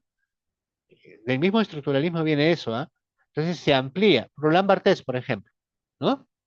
Entonces, la semiótica en general se amplía y la semiótica teatral, ¿qué es lo que va a hacer? Va a preocuparse por definir su objeto de estudio. Acuérdense lo que les decía al inicio de esta sesión, que a diferencia de la lingüística, que tiene el signo muy bien determinado, ¿no? Es una unidad, es un objeto de estudio único y determinado, ¿no? Significante, significado, ¿no? Ya está, eso es el signo. En el campo del teatro no se puede, porque son materias significantes diferentes, porque son distintos sistemas de códigos o signos. Por lo tanto, es imposible encontrar una unidad. ¿Qué es lo que hace? Tratar de entenderlos en bloque, y entonces aparece Tadeusz Kołsan, ¿no? Que ya venía trabajando antes y publica un libro que se llama El signo en el teatro, Introducción a la semiología del arte y el espectáculo, en el año 68. Y él lo que hace es sistematizar los distintos códigos de signo, los jerarquiza. Entonces él dice que en el teatro existen 13 sistemas de signos diferentes. Hay un cuadrito que después yo le voy a pasar de eso. Para clasificarlos, él tiene en cuenta los siguientes criterios. Los signos que están en el actor y los signos que están fuera del actor. Por ejemplo, la voz está en el actor, pero un aparato como el que tengo acá está fuera del actor, porque esto no está conmigo, yo lo saco y me voy. ¿No es cierto? Los signos que se transmiten a través de el sentido de la vista o el sentido del oído. Los que son auditivos y los que son visuales. Hoy día diríamos audiovisuales también. Y también los signos que tienen que ver con el espacio o con el tiempo. Por ejemplo, la palabra no tiene que ver con el espacio, tiene que ver con el tiempo, porque la cadena sonora que yo emito dura un determinado tiempo, una determinada cantidad de segundos o minutos. Igual la música o los ruidos. Pero el movimiento de mi brazo sí ocupa espacio. Entonces, bajo estos criterios, si el signo está en el actor o fuera del actor, si se da en el espacio, se da en el tiempo, o si es perceptible por la vista o es perceptible por el oído, él establece 13 sistemas de signos. Y este esquema de Coulson va a seguir para adelante, va a traer más influencia en otros semiólogos también. Pero va a ser un punto importante, porque acá ya, primero, se reconoce la multiplicidad de signos y que es necesario jerarquizarlos, ¿no? Bien, los estudios semióticos entonces van a empezar a tener un cambio tremendo y van a buscar que resolver problemas esenciales en la investigación teatral, problemas que hasta ahora siguen, ¿ah? Por ejemplo, ya para ir un poquito concluyendo esto, las relaciones entre el texto y la puesta en escena. Ahora ya se reconoce la puesta en escena como una cosa distinta, que no tiene que ser subsidiaria o imitar necesariamente o transmitir lo que dice el texto, sino que hay un diálogo entre los dos. La tipología de los signos y códigos teatrales, aquellos que son específicos del teatro y aquellos que no lo son. Las relaciones y jerarquías entre estos códigos al interior de la puesta en escena. ¿qué va a predominar más? Bueno, un teatro físico, un teatro, ¿no? Hablado, en fin. La segmentación del hecho teatral. Esto de la segmentación es bien particular. Ojalá resuelva yo mis problemas con este del video. En todo caso, hay un video que tienen ahí que se llama 10 minutos. Les invito a que lo puedan ver. Está, creo, está en este Canva. Si no, también lo pueden ubicar por YouTube. Es un video español. La idea es la siguiente. Anteriormente nosotros dividíamos o segmentábamos el teatro en tres, primero en actos, ¿no? Primer acto, segundo acto, tercer acto, hasta 5 actos incluso. Luego en escenas y en cuadros. Pero ya el teatro contemporáneo ya no creo que nadie así nomás haga 3 actos en una obra, ¿no? O sea, mayormente es un acto. Y son pequeños fragmentos, ¿no? La obra tiene momentos, tiene secuencias. Una segmentación del continuum espectacular significa un criterio para poder establecer secuencias, para poder fragmentar el texto en unidades pequeñas que nos permitan entenderlo. Y eso es lo que hacen trataban de hacer los semiólogos en esta época. ¿Ya?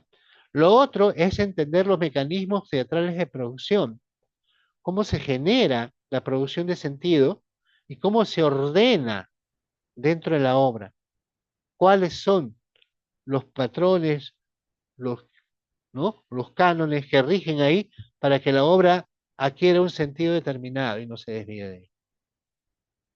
Y luego viene una etapa ya en que aparece un concepto muy importante, el texto espectacular.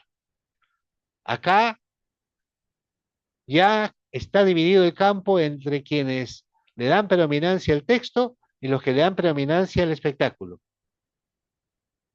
Y así como se estudia el texto dramático, ahora se estudia la performance. Entendía la performance como la actuación en general, no lo que entendemos ahorita como performance en la actualidad, ¿no? O sea, la descripción de los hechos espectaculares individuales, los unipersonales. Y empieza entonces la semiótica a tratar de sistematizar su marco teórico para poder entender el funcionamiento del hecho teatral. Y esto lleva al concepto de texto espectacular que de Marines, de quien he tomado estas ideas, ¿no? Eh, promueve junto con otros. Carmen María Bóves, también una semióloga muy importante, también habla del texto espectacular. Es decir, así como el dramaturgo ha creado una serie de signos en el texto dramático, ¿no? A través de las acotaciones, los diálogos, las acciones de los personajes, el texto espectacular es el que se da en la escena al organizar los distintos tipos de signos que hay en ese.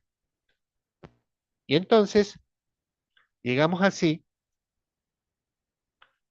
a, Perdón, una pregunta puntual. ¿cómo no? Si podría regresar a la anterior diapositiva.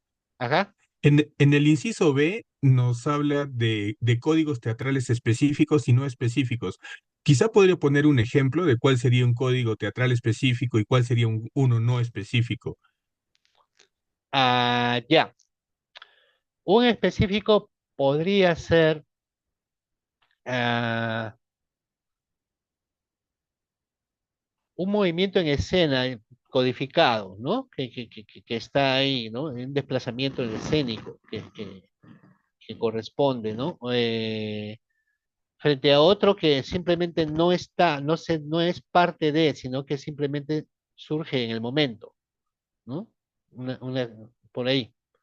Esa es la idea, ¿no? O sea, hay códigos teatrales que son específicos. Por ejemplo, el maquillaje teatral es específico.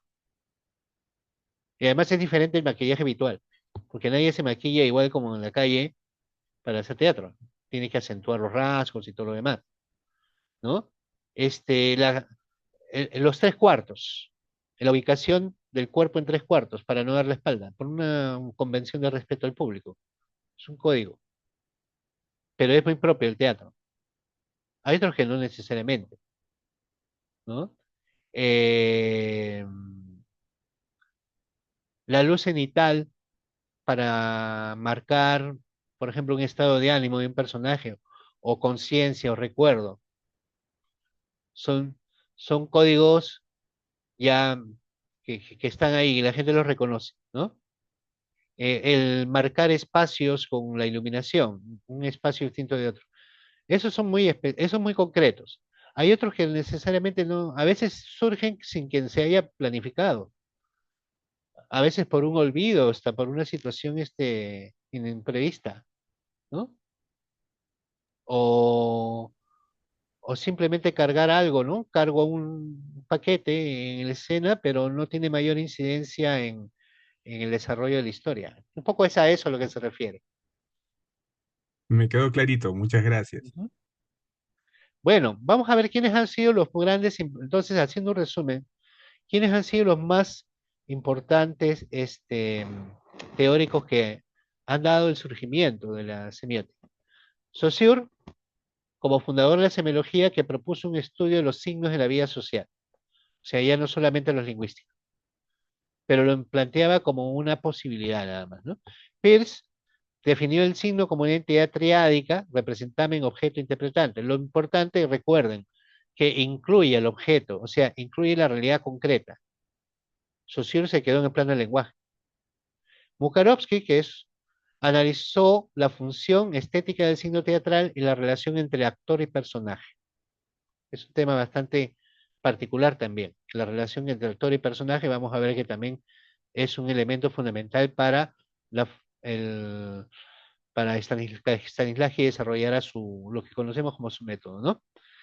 La especificidad del signo teatral y su ductilidad de Horns. ¿A qué se refiere con dúctil? Que el signo teatral es maleable, pues cambia, se transforma, pasa de un significante a otro, ¿ya? Cousin, que propone sus 13 sistemas de signos que ya les he especificado. Patrice Pavis, que se preocupa de la puesta en escena y la relación con el texto dramático también. Él rompe con esta idea de que la puesta en escena tiene que corresponder al texto dramático. Plantea que es de alguna manera una reescritura. Es un punto, el texto dramático resulta un punto de partida. A Roland Barthes aplicó el análisis estructuralista y la noción de connotación al teatro, ¿no? Eh, y Humberto Eco, que amplía la semiótica en general al campo de la cultura y a los sistemas de comunicación. Y ahí, por ejemplo, es muy importante, a propósito que algunos de ustedes que estaban mencionando en cómo entender la semiótica para poder trabajar sobre aspectos que tienen que ver astrales. En primer lugar, ya no hay ninguna duda, nadie puede discutir eso de que estamos hablando de otro tipo de teatralidad, ¿no? O sea, el pensar si es teatro o no es teatro porque no responde al canon europeo, eso ya no funciona. Definitivamente hay que ver cuáles son las formas de representación que hay ahí y cómo se construye una teatralidad ahí, ¿no? A propósito del compañero de Jauja, ¿no? Este, eh, ellos tienen una danza hermosa que es la tunantada, ¿no? Y ahora se está poniendo muy de moda, creo, esto de dar serenatas con tunantada, he visto mucho en video. Pero la tunantada, por ejemplo, tiene personajes muy particulares que en la danza tienen su coreografía, pero disociados, o sea, no interactúan mucho. Pero cada uno de ellos es un personaje tipo, que bien podría funcionar, no diré como la comedia del arte, porque ya es un poco difícil hacer la conexión, pero son personajes tipo. El argentinito, ¿no? El argentino, la huanquita, el chuto, ¿no?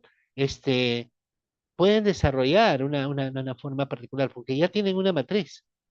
Y definitivamente quien está interpretando ese personaje lo hace de una manera muy codificada, porque no es cualquier cosa.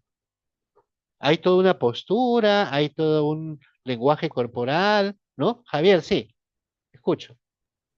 Sí, nosotros aquí le decimos la armonía de las diferencias, Ajá, porque se danza a un solo tono de música y no hay coreografía, no hay pero pues. cada uno tiene un movimiento predispuesto para el personaje, pero no hay dos personajes iguales a la vez.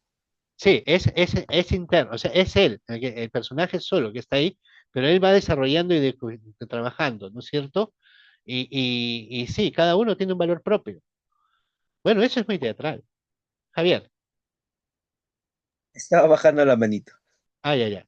Este, entonces en las tradiciones populares hay. eh, yo, hay que pensar que las culturas, en todas las culturas, el teatro se ha desprendido del ritual, ¿no? No solamente en Grecia, en China, en Egipto, ¿no? Y entonces, esa es su matriz. Y en el caso nuestro, es muy probable que lo teatral nuestro, eh, de la ritualidad haya pasado muchas veces a las expresiones tradicionales que ya no solamente se pueden definir de una manera, sino que son globales. La fiesta tradicional, ¿no? En la fiesta tradicional hay representación, hay baile, hay danza, hay canto, ¿no? Hay una serie de, hay relación interpersonal. Es decir, ya no es que uno puede decir es teatro o es música, no, es conjunto, una serie de cosas. Y ahí está la representación, ¿no? En algunos lugares más codificados que otros, bueno, posiblemente, pero por ahí va, ¿no? Bien, vamos a terminar con unas conclusiones. A manera de conclusión, entonces, el teatro tiene una naturaleza cínica porque todo lo que aparece en escena, empezando por los actores, adquiere el valor de cínico. Representa algo más allá de sí mismo. Incluso el no representar, ¿no? Porque ahora que se habla del teatro testimonial, que no el teatro, ya no el actor que representa un personaje, sino que es él mismo. Bueno, pues él es el mismo, pero no en la situación cotidiana de siempre. Es el mismo mostrándose. Por lo tanto, ya tiene, ya se constituye un elemento cínico. Porque, porque ahora que existe el teatro de la no representación, ¿no? Lo performático también va por ahí. Nadie sube al escenario en la misma condición de la vida cotidiana. Lo hace desde una extra cotidianidad. Por lo tanto, ahí se da un valor cínico. Significa algo. Aun cuando no represente a Edipo, no represente a Hamlet, ¿no? Bueno, es un poquito por ahí trato yo de ver ese tema, ¿no? Multiplicidad de códigos. Ha quedado clarísimo con lo de Cousin, ¿no es cierto? Existe un acuerdo que es la convención entre quienes producen el hecho teatral y quienes lo reciben. Si yo no tengo los mismos códigos que aquellos que están en el escenario, o no los puedo intuir siquiera, entonces no va a haber posibilidad de que haya una interacción, entendimiento. Claro, la obra puede ser muy críptica, muy cerrada, ¿no? Pero a la larga algo te, ¿no? Y la relación entre códigos, ¿no? Cómo se organizan los códigos entre sí para poder generar una presentación. Entonces, hay una suerte de ordenamiento. Bueno, disculpen nomás que ha sido un poco accidentado este tema del video. Me siento muy apenado por ello. Hubiera querido que se pueda ver. Les voy a mandar un videíto de un texto de Chekhov, ustedes deben conocerlo, que es voy a mandar el video y el texto, el link del texto, porque el link está en una página, que es la conferencia sobre el daño que causa el tabaco de Chekhov. Entonces ahí vamos a analizar se los dejo y entonces el martes lo conversamos, ¿ya? Se los dejo en el Drive o si no a través de empezando la sesión, hacemos un comentario sobre el trabajo. Vamos analizando. Es un bello monólogo porque, bueno, les adelanto, ¿no? A mí me interesa mucho por la manera en que establece al público, ¿no? Con el público nadie lo ve, pero uno puede tener nociones de lo que pasa con el público a través de lo que él hace. Esa es una de las cosas que me llama la atención de ese monólogo. Bueno, no sé si hay ¿Algún comentario más, pregunta que deseen hacer?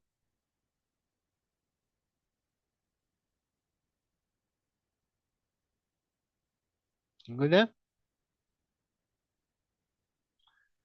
Bueno, pues entonces nos estamos viendo el día martes a las 8, ¿ya? Les mando ese texto de Chekhov, lo chequeamos y lo vamos a mandar con un montaje, con el link de un montaje para poder tener como referencia los dos. Y vamos viendo ahí un poquito el tema de la interrelación que hay, la relación que hay entre puesta en escena y texto dramático, ¿no? Que es muy particular. Porque hay varias versiones de ese montaje, de ese monólogo, y vamos a trabajar con uno, y después vamos a ver ya algunos aspectos como puede ser, por ejemplo, para el análisis, por ejemplo, el segmentar, ¿no? Cómo segmentar una obra, cómo podemos segmentarla. Vamos a utilizar un planteamiento de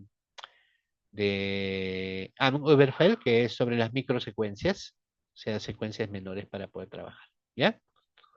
Bien, no sé si hay alguna otra pregunta más, si no, les agradezco infinitamente, muchas gracias por la confianza, espero que pueda cubrir las expectativas que ustedes tienen en relación a este curso. Haremos lo mejor posible para que ustedes se puedan sentir satisfechos de, de este trabajo. Bien, nos vemos entonces. Gracias a ti. Gracias. Gracias. Buenas Gracias. noches. Gracias, maestro. Buenas Espero noches poder para compartir todos. la grabación. Buenas noches con todos. Hasta la Buenas próxima. noches, Y les paso la gracias. grabación. Sí, Eso. Gracias, adiós gracias. a Hasta luego. Está todos. bien. Gracias, buenas noches. Buenas noches. Buenas noches, Chao, nos profe. vemos. Buenas noches.